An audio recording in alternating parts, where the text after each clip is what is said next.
Sa kabila ng pagkatalo ng Golden State Warriors mga idol sa 4 na laro mula sa huling 6, nagdulot ng kanilang pagkahulog sa 10th place sa Western Conference, naging usap-usapan ng posibleng trade moves ng koponan bago ang trade deadline sa Pebrero.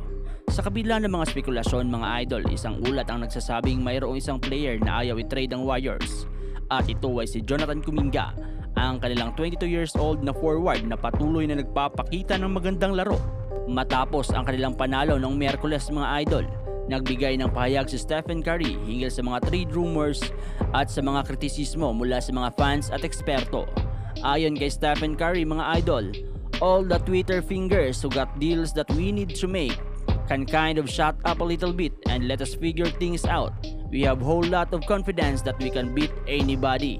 Bagamat hindi pa tiyak kung ano ang gagawin ng Warriors mga idol sa kanilang lineup sa trade deadline, tila may mga hindi makakasama sa anumang trade package.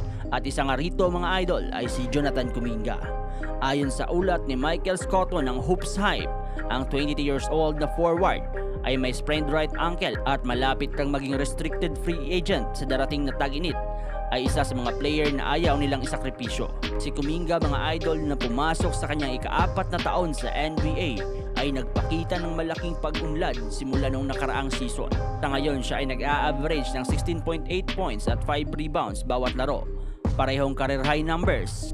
Ang kanyang bilis, athleticism at ang kakayahan sa depensa ay nagpapakita ng malaking potensyal na maging isang two-way star sa hinaharap. Ang Warriors ay kilala sa kanilang ability na mag-rebuild ng isang team at mag-build ng championship caliber na team.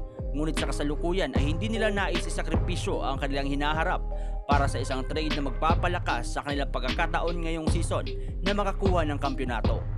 Mas gugustuhin umano ng Warriors na panatilihin si Kuminga na isang promising young player at magpatuloy sa kanyang development kaysa isugal ang kanilang future para sa mga win-now assets. Dahil sa kahalagahan ng papel na ginagampanan ni Jonathan Kuminga sa kasalukuyan at sa kanyang potensyal na magbukas ng mga bagong pagkakataon para sa Golden State Warriors, tila hindi ito ang tamang panahon para siya ay i-trade. Marami ang naniniwala na may higit pang lugar para sa pag-unlad kay Kuminga at hindi dapat ito ipagpalit habang siya ay nasa kanyang peak development stage. Kung patuloy na magpapakita ng pag-unlad si Kuminga, ay tiyak magiging mahalaga siya sa hinaharap ng Golden State Warriors. Ano sa palagay ninyo mga idol?